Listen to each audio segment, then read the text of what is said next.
विद्यार्थी मित्रांनो, तुमचं स्वागत आहे जी के मास्टर मराठीवरती. थांबा, हे प्रश्न सोडवले तरच तुमची खरी तयारी कळेल.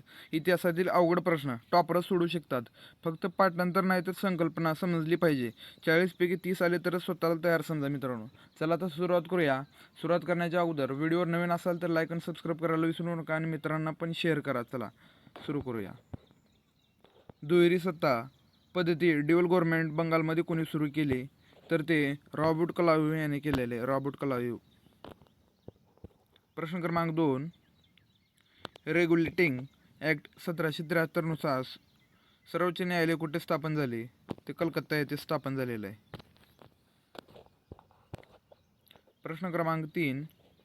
प्रिंट्स इंडिया ॲक्ट 1784 नुसार कोणती संस्था निर्माण झाली? ते board of control. Board of control झालेली आहे. सहायक संधी सबलिसिंग अलायन्स स्वीकार करणारा पहिला भारतीय शासक कोण?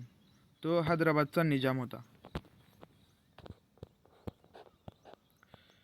लॅप्सचा सिद्धांत डॉक्ट्रिन ऑफ लॅप्स नुसार कोणते राज्य जप्त झाले? तर ते झाशीचे. प्रश्न क्रमांक 6. इल्ब्रंट बिलचा मुख्य उद्देश काय होता? इल्ब्रंट बिलचा मुख्य उद्देश हा भारतीय न्यायाधीशांना इंग्रजांवर खटला चालवण्याचा अधिकार होता. हंटर आयोग कोणत्या क्षेत्राशी संबंधित आहे? हंटर आयोग कोणत्या क्षेत्राशी संबंधित होते? तर ते शिक्षण संस्थेशी संबंधित होते. हंटर आयोग. स्वदेशी आंदोलन मध्ये कोणत्या वस्तूचा बहिष्कार केला गेला? तर इंग्रजी वस्तूचा बहिष्कार केला गेला. प्रश्न क्रमांक 9. मिंटो मोर्लो सुधारण 1909 चे वैशिष्ट्य काय होते? तर ते स्वतंत्र मतदारसंघ होते. रोलेट कायदा का विरोध होता? रोलेट कायदा का विरोधात होता? तर तो न्यायालयीन प्रक्रिया न करता अटक करतात, त्याच्यासाठी तो विरोधात होता. द्वंद्व शासन डेमोक्रेसी भारतात कोणत्या कायद्यानुसार लागू झाली? तर ते 1919चा कायदा ह्या कायद्याअंतर्गत लागू झालेला आहे. मॉन्टे सुधारण कोणत्या वर्षी लागू झाली? तर ते पण 1919 साली लागू झालेले चेम्सफोर्ड.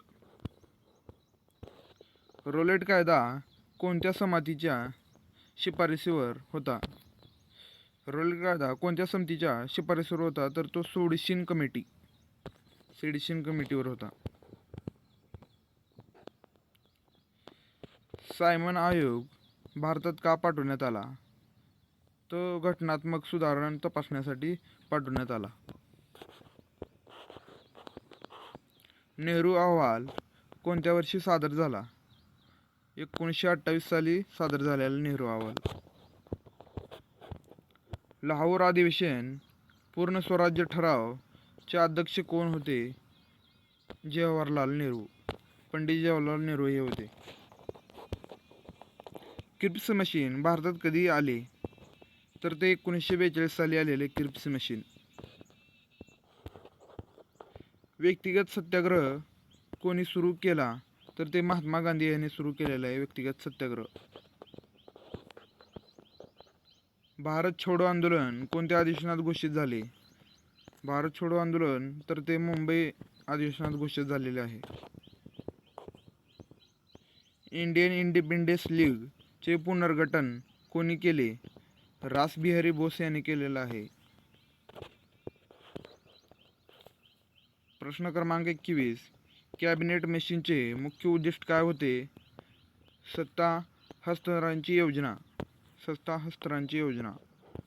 करणे. माउंटबॅटन योजना कशाशी संबंधित आहे? तर ते भारत विभाजन ह्याच्याशी संबंधित होते. भारतीय संविधान सभा कधी स्थापन झाली? भारतीय संविधान सभा ही 1946 साली स्थापन झालेली आहे. संविधान सभेचे अध्यक्ष कोण होते? तर डॉक्टर राजेंद्र प्रसाद होते संविधान सभेचे. भारताचे पहिले राष्ट्रपती कोण? तर ते डॉक्टर राजेंद्र प्रसाद. प्रश्न क्रमांक 26. संविधान लागू कधी झाले? संविधान कधी लागू झाले तर ते 1950 साली लागू झालेलं आहे संविधान लागू. राज्यघटना कोणत्या दिवशी स्वीकारली गेली? 26 नोव्हेंबर ह्या दिवशी स्वीकारली गेली आहे राज्यघटना. मौलिक हक्क कुठून घेतले गेले? मौलिक हक्क कुठून घेतले गेले तर ते अमेरिका येथून घेतले गेलेले आहे मौलिक हक्क. न्यायालयीन पुनर्वलोकन संकल्पना कुठून घेतली? पुनर्वलोकन संकल्पना हे अमेरिका येथून घेतलेली आहे. संघराज्य संकल्पना कुठून घेतली तर ते संघराज्य संकल्पना हे कॅनडा येथून घेतलेली आहे. कॅनडा. भारतीय संविधान जगातील मोठे का आहे तर ते तपशिलावर तरतुदीत आहे. तपशिलावर तरतुदी आहे. संविधानाचे जनक कोण? विश्वरत्न डॉक्टर बाबासाहेब आंबेडकर हे आहेत संविधानाचे जनक. समान नागरिक संहिता कोणत्या भागात आहे? समान नागरिक कायदा हा राज्याच्या मार्गदर्शक तत्त्वे याच्यावर आहे. नागरिक संहिता. मूलभूत कर्तव्ये कोणत्या दुरुस्तीने जोडली तर ते 42व्या घटना दुरुस्तीने जोडली 1976.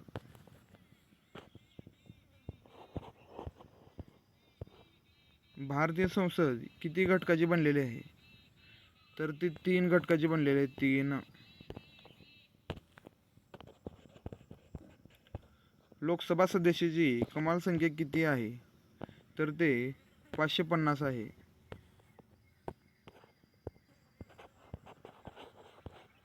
राज्यसभा सदस्याची कमाल संख्या किती तर ते 250 येथे आहे राज्यसभा.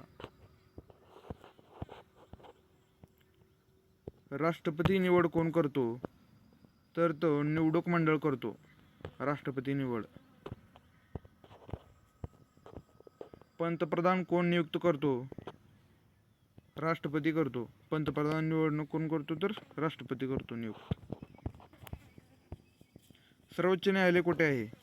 सर्वोच्च न्यायालय हे कुठे आहे तर मित्रांनो याचं उत्तर तुम्ही कमेंटमध्ये द्या. आपले 40 प्रश्न कंप्लीट झाले. 40 पैकी तुम्हाला किती बरोबर आले ते कमेंट करून नक्की सांगा. आणि 40 पैकी तुमचा स्कोर किती लगेच कमेंट करा. 30 आले असले तर खऱ्या अर्थाने सिलेक्शन रेडी आहात. अशाच हेवी लेवल क्वेश्चनसाठी सबस्क्राईब करा. पुढचा सेट अजून हार्ड येणार आहे. तयार राहा मित्रांनो. पुढचा कोणता टॉपिक वर आणायचे प्रश्न ते कमेंट करून नक्की सांगा. आणि व्हिडिओवर नवीन असाल तर लाईक आणि सबस्क्राईब करायला विसरू नका. आणि तुमच्या मित्रांना पण शेअर करा. धन्यवाद मित्रांनो.